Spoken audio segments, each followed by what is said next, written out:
안녕하세요. 화상관제인 홍익 변호사입니다. 전 시간에 전 동영상에 지식산업센터 뭐를 비롯한 도시명 생활주택, 그다음에 뭐 상가, 레지던스 여러 가지 그 분양권을 가지신 분들의 개인 파산 회생 가능성에 대해서 한번 설명을 했는데 최근에 이제 지식산업센터에 대해서 저도 뭐 사건을 지금 선임한 것도 있고요.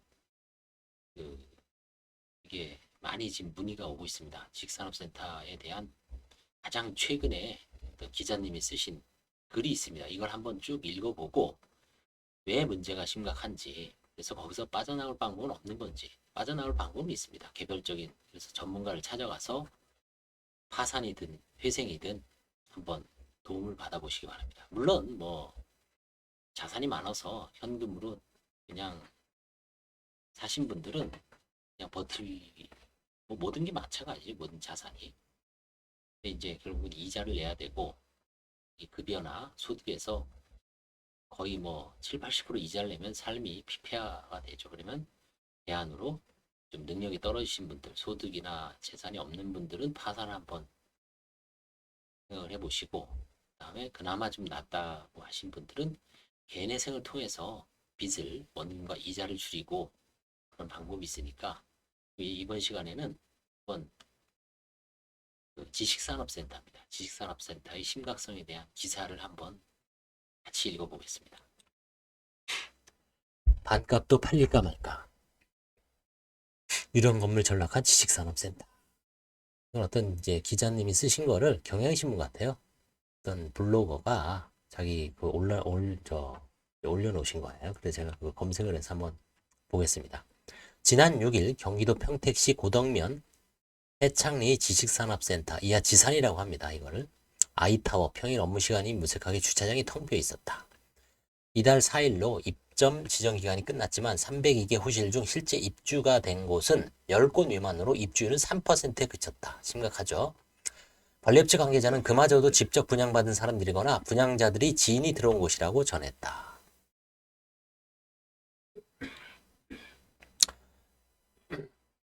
준공 7개월이 지나 바로 옆 STV 지식산업센터도 사정은 마찬가지였다. 10층에 있는 88개 호실 중 실제로 영업을 하고 있는 곳은 소규모 건설사 단 한 곳뿐. 나머지 호실엔 인적 대신 임대 매매 문의 스티커만 나붙겼다. 아예 문을 열어둔 곳도 많았다. 바로 옆 건물에서는 또 다른 지식산업센터가 한창 건설 중이었다. 경부고속도로나 중부고속도로를 이렇게 타고 가시다 보면 공장은 아니고 아파트도 아닌데 한 10층 내외에서 이렇게 짓는 건물이 있습니다. 네모 반듯하게. 이게 이제 지식산업센터죠. 그래서 뭐 서울에는 이제 옛날에 뭐 그러구나 금천구 쪽에 가산 디지털 센터 그런데 이미 다 뭐 잘 됐죠. 판교도 마찬가지고 서울은 뭐 그럭저럭 되는 근데 이제 붐이 일었죠. 신도시 아니면 수도권 양주 서울 동부권으로 남양주 양주 하남 그죠? 경기도 광주 그다음에 성남 뭐 판교 그다음에 평택 그죠? 동탄 화성 그다음에 고양 김포는 어떤지 모르겠습니다. 김포는 아직 없는 것 같아요. 벌써 서울의 위성도시 한 10군데에서 다 붐이 일었죠. 보겠습니다. 계속.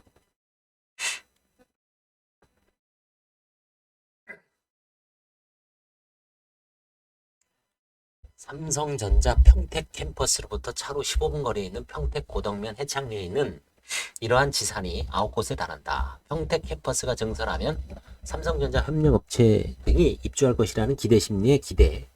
2020년에서 2021년 이때는 아주 초저금리였죠. 우후죽순 공급됐던 곳이들이다. 하지만 공급 과잉에 금리 인상이 겹치며 수익률이 급감한 지금은 아무도 찾지 않는 유령 건물이 되어버렸다.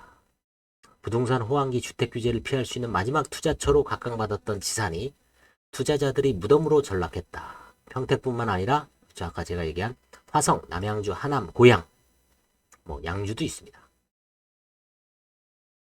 등 다른 수도권 지산도 공실 문제로 몸살을 앓고 있었습니다. 전문가들은 공급과잉으로 촉발된 공실 문제가 당분간 해소되기 어려울 것으로 전망했다. 지산 투자 광풍이 결말. 2021년 9월 A씨는 은퇴자금 1억 원 정도의 은행 대출을 받아 평택 고덕의 지산 5개 호실을 분양받았다. 이런 분들 많습니다. 5개, 뭐 8개씩. 뭐 5억, 어떤 분들은 뭐 한 15억, 20억, 그쵸? 그 다음에 최소한 뭐 1억 5천짜리 5개면 7억 5천. 이런 식으로. 기본이 이게 한 5억에서 20억 사이인 것 같아요. 투자, 개파가. 은퇴자금 1억 원 정도의 은행 대출 받아 평택 고덕의 지산 5개 호실을 분양받았다. 중도금 무이자 조건을 내건 분양 대행사는 계약금 제가 이제 분양 대행사 얘기하는데 이게 지금 분양 대행사하고 분양사하고의 그 분쟁을 얼마 전에 지금 사건을 선임해서 지금 어제도 대전 갔다 왔는데 이게 분양 대행사가 이제 뭐 할인 분양도 하고 분양사하고 이게 서로 죽이 안 맞아갖고 그 수분양자들이 소송하는 경우도 있을 수 있습니다. 간혹. 뭐 지금 쟁점은 그건 아니고요. 나중에는 이제 뭔가 잘못되면은 할인 분양도 하죠. 그러면 이제 서로 내 탓 하는 거죠.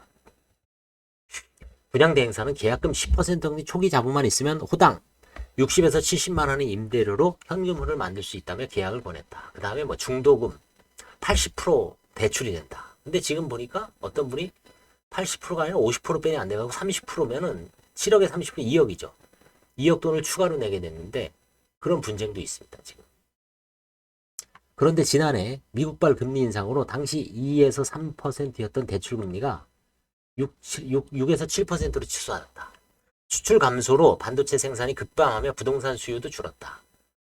그죠? 용인 화성에다가 몇 년 전에 삼성전자, 뭐 LG 해서 반도체 클러스터, 그쵸? 용인시 처인구 쪽으로 해서 뭐 엄청 났었죠. 부동산 많이 투자분도 있었고요. 이것도 그 일환이죠. 설마 평택이 삼성전자 평택 캠퍼스가 있는데 협력업체, 그쵸? 뭐 그다음에 하청업체 들어오면 설마 입주 못하겠냐라는 시각이 있었죠. 아까도. 부동산 경기가 빠르게 얼어붙자 인근 임대료 시세는 반토막이 났다. 그마저도 임차인을 찾지 못한 A씨는 당장 다음 달부터 이자만 360만 원을 내야 할 처지다. 다 이렇습니다. A씨는 이대로 가면 이자를 내지 못해 압류에 들어갈 수밖에 없는 상황이라고 한숨을 내쉬었다. 생각하죠.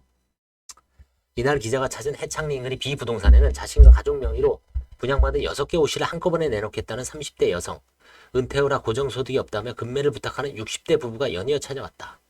공인중개사는 분양가의 50% 매물도 매수자를 찾기 어려울 수 있다며 난색을 피했다. 다른 수도권 지식산업센터들도 사정은 비슷하다. 삼성전자, 기흥, 화성, 수원사업장과 인접해 한때 분양가 프리미엄이 1,000만 원 넘게 붙기도 했던 화성 동탄, 서울 주요 업무지구와의 접근성이 강조됐던 하남미사. 그렇죠. 하남미사는 중부고속도로에서 쭉 들어오면 바로 서울, 그렇죠. 강동구 들어오기 전에 왼쪽으로 보면 한강변이죠. 미사. 옛날 미사리 조정 경기장도 있고요. 엄청납니다. 자전거 타고 가다 보면은 보이진 않죠. 미사리가 저쪽 안쪽으로 들어가서 한강변에서는 좀 멉니다. 근데 중부고속도로, 고속도로에서보다 엄청납니다. 뭐 수십 개입니다. 저도 한번 추석 때인가요? 한번 올 때 봤더니 고속버스에서 세어봤더니 수십 개입니다. 수십 개.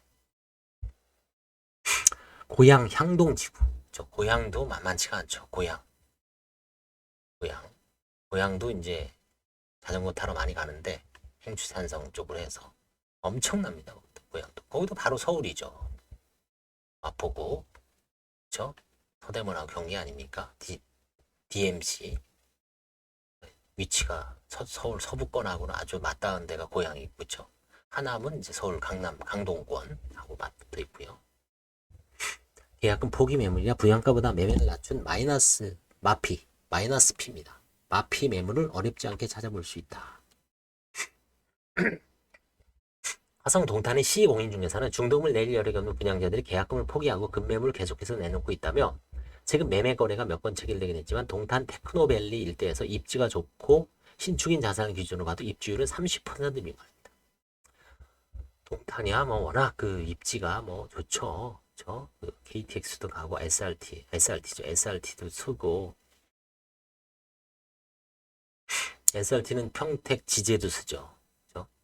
어제 대전 갔다 왔을 때 보니까 평택 지제 동탄에 쓰고 평택 지제도 씁니다. 그러니까 평택하고 동탄은 가장 좋고 그 다음에 평택.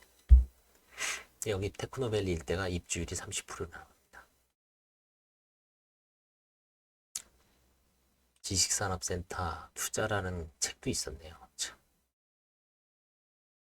광풍이 불었죠. 지어도 너무 많이 지었다죠. 결국.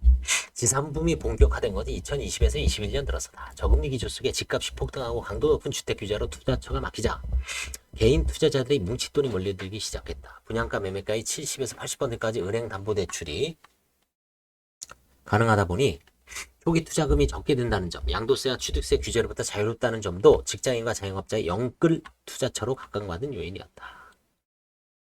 특히 지사는 서울을 제외한 경기, 인천 지역의 절반 이상이 몰려있다. 서울은 기존 공장이 멸실한 자리에만 지을 수 있어 공급에 한계가 있지만 수도권이라도 아직 생활 인프라가 갖춰지지 않은 외곽 지역은 상대적으로 땅값이 저렴해 대량 공급도 가능하다. 개발업자들 입장에서는 더 큰 수익을 낼 수 있는 셈이다. 지산이 들어오면 일자리가 늘어날 것이라는 생각한 지자체들도 도시계획에 대한 큰 고민 없이 인허가를 남발했다. 한국산업단지공단에 따르면 새롭게 승인된 지식산업센터는 2014년 36곳에서 36곳에서 꾸준히 증가 2019년 130곳, 2020년 139, 2021년 130곳 등 3년 연속 100곳을 넘었다. 이게 이제 엄청난 거죠. 이게 지금 2020년부터 19년도는 몰라도 2020년부터 보면 한 500곳 되는 것 같아. 22년도 있을 거 아니에요. 그죠? 22년도는 어떨지 모르지만 한 3, 400군데가 된다는 거죠. 이 한 단지가 보통 100호실이 넘죠. 문제는 정확한 수요 예측 없이 장밋빛 희망에 기반해 인허가 착공 분양이 이루어지다 보니 너무 많은 물량이 공급됐다는 점이다. 심영석 미 IAU 부동산학과 교수는 지사는 공급자 중심으로 공급이 된 측면이 크다며 생활 인프라가 깔리지도 않고 철도가 들어오지 않는 허벌판에 지산부터 짓다 보니 입주자로서는 부인의 부담이 있을 수밖에 없는 상황으로 했다. 지사는 언제쯤 살아날까? 서울을 비롯한 수도권 주택경영 회복세에 접어들었다는 전망이 나오고 있지만 지산시장이 여전히 찬바람이 불고 있다. 지난 8월 직방이 한국산업단지공단 자료와 등기정보 광장 실거래가 정보를 분석한 결과에 따르면 수도권 지식산업센터 거래량은 2021년 상반기 3,470건으로 정점을 찍은 뒤 지난해 2,611건, 올해 상반기 989건으로 급감했다. 전문가들은 주택경기가 살아나거든 지산이 공실 문제가 곧바로 해결되기는 어려울 것으로 전망했다. 9월 말 기준 전국의 지식산업센터는 1,517개인데 이 중 미착공 물량이 304개, 건축 중인 물량이 91개다. 앞으로 공급될 물량이 많다는 얘기다. 경기 침체라는 변수도 고려해야 된다. 송승현 도시화경제 대표는 주택은 생애주기에 따라 수요 공급이 결정되지만 상업용 부동산은 국내는 물론 해외 경제 상황까지 고려해야 하기 때문에 언제 수요가 회복될지 예측하기 어렵다며 경기 침체 여파로 서울 강남 건도 사무실을 축소하는 분위기라 당분간은 신도시 지산이 수요를 회복하기는 어려울 것이라고 내다봤다. 심 교수도 인허가를 내준 지자체도 책임을 완전히 피하기는 어려울 것이라며 장기 공실로 인한 슬럼화를 막으려면 기업을 유치하고 주거와 교통, 생활 인프라를 다지는 노력이 뒤따라야 할 것이라고 했다. 그렇죠. 결국 이제 기업이 살아나야 되는데 창업이 활발해지고 기존 기업이 이제 추가 투자를 해서 뭐 공장, 사무실이 북적북적 돼야죠. 그 수밖에 없습니다. 살아나려면. 거기다 사람이 들어가 살 것도 아니잖아요. 그렇죠? 아무튼 10월 달에 나온 경향신문 기사인데 이거 알맞춰서 결국은 지금 아마 뭐긴 못해도 파산 신청이나 개인회생, 법인회생, 일반회생을 맡고 있는 사무실에서는 지산센터 문의가 많이 올 겁니다. 지산뿐만 아니라 다른 것도 마찬가지죠. 3년 무이자 중도금 대출로 3년 전 2020에서 21년도에 분양했던 상가, 레지던스, 지식산업센터, 주심형, 도심형 생활주택, 원룸, 투룸입니다. 결국 말이 도심형 생활주택. 번들을 하지만 결국 오피스텔, 주거용 오피스텔입니다. 결국 약간 차이는 있지만 레지던스 이런 거 지금 난리죠. 그래서 결국은 이거를 분양권만 받고 자산이 없는 분들, 소득이 미약하신 분들은 결국은 파산에 들어가서 과감하게 분양권을 쌍무계약에는 미행 쌍무계약에 대한 관제인, 파산 관제인의 해제권이라는 조항이 있으니까 그걸 통해서 해제해버리고 위약금 및 손해배상 채권을 파산 채권으로 면책을 받고 개인회생에서는 다소 이제 해지를 당하는 거죠. 시행사나 분양사가 해지할 때까지 기다렸다가 1년이든 2년이든 결국은 해지할 수밖에 없을 때 그때 채무를 확정지어서 불입한 돈을 이제 불입한 돈으로 변제를 하고 나머지 3년에서 5년을 채우는 그런 방법도 있습니다. 개인회생이 불가능한 것도 아닙니다. 그래서 상황에 맞게 개인 파산, 개인회생, 일반회생은 이제 해지권이 인정되니까 파산하고 비슷하게 빠져나올 수가 있죠. 이런 식으로 해서 해소하는 게 아마 뭐 지금 분양권을 갖고 갑자기 이자가 더블 돼서 뭐 100에서 200 정도 부담은 그래도 내가 커버한다라고 하신 분들도 대부분 이자가 한 50% 이상을 올랐죠. 200에서 300 부담스럽죠. 그렇죠? 수익도 안 나오는 상황에서 그걸 얼마나 몇 년 갈 거예요. 그렇죠? 거의 뭐 자기 전소득이 그냥 공무원 하신 분들은 거의 절반 이상을 이자로 다 뺏기는 거죠. 국민연금 하신 분들은 뭐 말도 못하는 거죠. 아무튼 지식산업센터의 심각성에 대한 어떤 기사를 한번 같이 봤습니다. 감사합니다.